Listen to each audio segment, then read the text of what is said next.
They did theater before there were theaters. They invented paint that modern science can't fully understand. For 400 years, the world said we vanished, that we were conquered. But today, we will debunk all those lies while revealing the shocking secrets that we have. Utsapetik. Bienvenido. Welcome. Today, we'll talk about the Maya-Achi, the 12th largest Mayan nation alive today.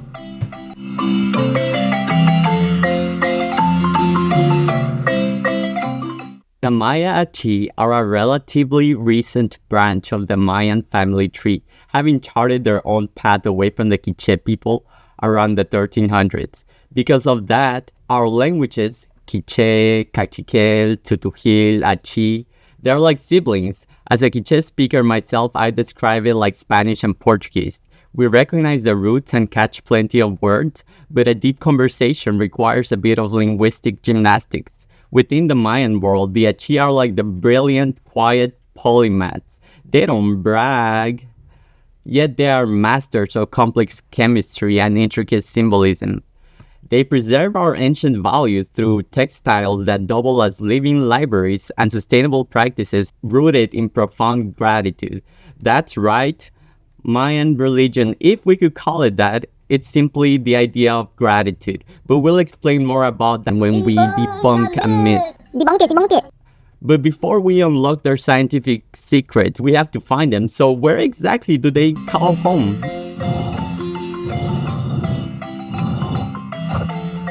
The Maya-Achi inhabit a mountainous region with fertile valleys and climates that range from tropical cloud forests to arid semi-deserts. The Achi territory and people are collectively known as Rabinal, and they have an extension of about 2,800 kilometers square, almost the entire area of the Baja Verapaz department.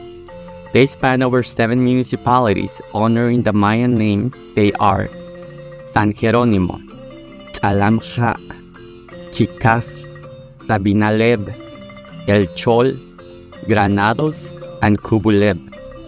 They live among Pocomchi to the northeast in yellow, among Cachiquels to the south in red, among Quiche to the west in lime green, and among Quechí to the north in teal.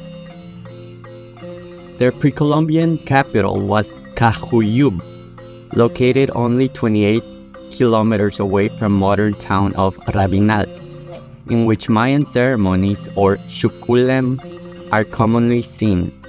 Another archaeological site is Cahuinal, a flooded underwater site eroded by the fluctuating waters of the Chishoy Dam.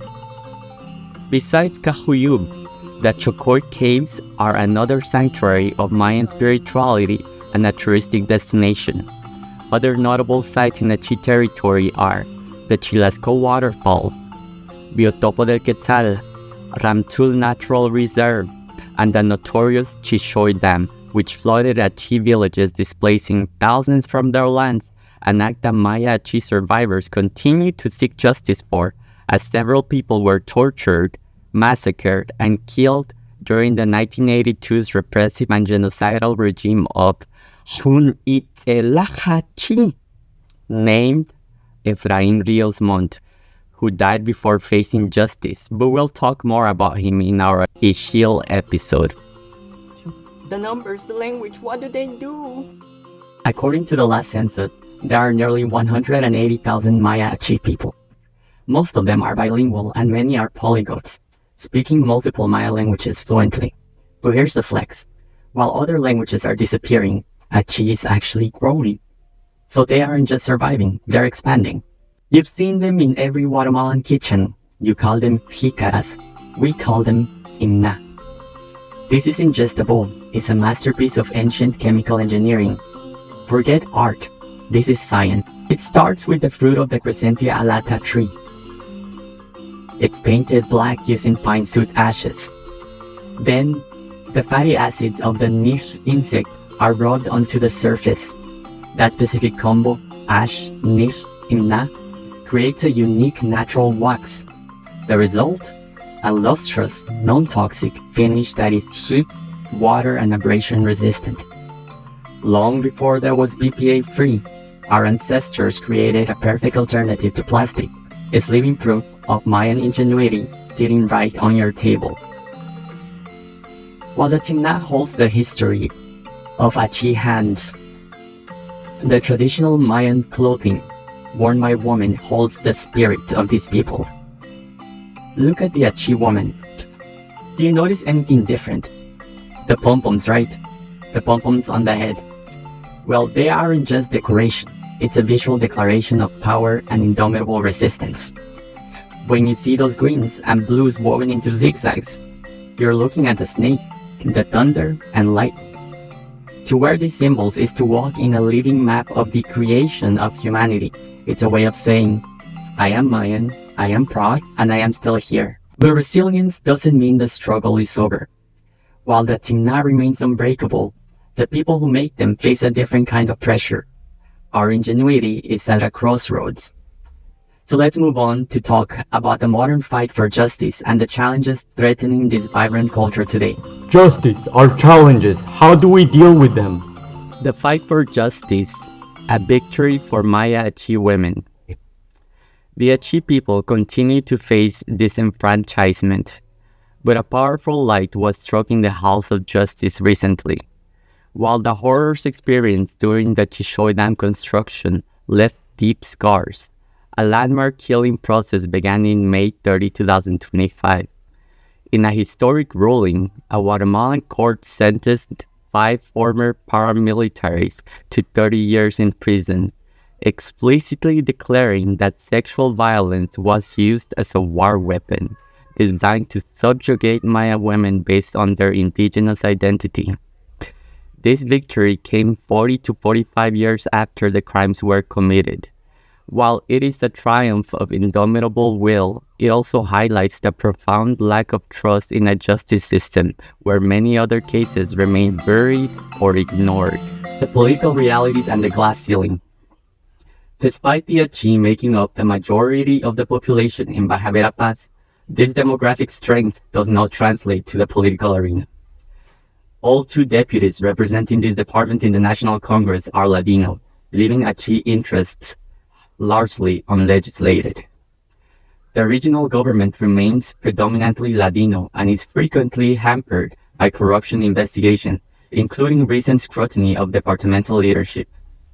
The Human Development Index for Baja Verapaz sits at approximately 0.631, below the national average. High rates of malnutrition, food insecurity, and limited access to education past the primary level create a glass ceiling that is nearly impossible to break.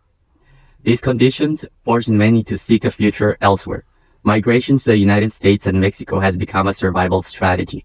While many migrants are pressured to hide their origins to avoid discrimination, they remain the lifeblood of their hometowns. Their remittances are often the only force paving roads and building schools in communities the government has forgotten. But the Maya-Achi story isn't just one of struggle. It is one of profound cultural endurance. To truly understand their spirit, we must look at the legendary Rabinal Achi. Our celebrations and our celebrities. Today, The Rabinal Achi, or XAJOJ TUN, in Achi is more than a dance. It is a dynastic drama dating back to the 1300s. It is the only pre-Columbian play to survive the Spanish conquest in its original form, leading Guatemala to declare it a national intangible patrimony, and UNESCO to name it a masterpiece of the world. The performance narrates a legendary political clash between the Rabinalet and the Quiche nation. The story follows Quiche-Achi, or a Quiche warrior prince, who destroys cities and attempts to kidnap the children of Rabinalet. The Quiche-Achi is captured by the Rabinal leader, Rabinal Achi, and brought before the court of King Hob. In a display of ancient Maya laws and respect for valor, Quiche-Achi is granted a series of final wishes, such as tasting the royal food and dancing with the princess before he is executed, restoring balance to the territory. The majestic work made its first major debut outside the Maya sphere in Paris in 1862, after it was published in French by Abbé Brazel de Bourbourg. I think I pronounced that properly. Excuse my French, literally. While the XAJOJ TUN preserves the past, modern creators are documenting the present. One of the most notable Maya-Achi figures is Miguel traveled throughout Maya communities to spotlight gastronomy and ancestral customs that were previously kept in secrecy or overlooked by mainstream media. He was named TikToker of the Year in Guatemala in 2022 Chapin Awards. Miguel uses his platform to prove that being Maya is a source of pride, not a reason to stay hidden. As we leave the highlands of the Achi, we travel farther north to the rugged mountains of Huehuetenango. Stay tuned as we meet the Acatec people, a nation defined by their unique language and their deep connection to the place of the sun.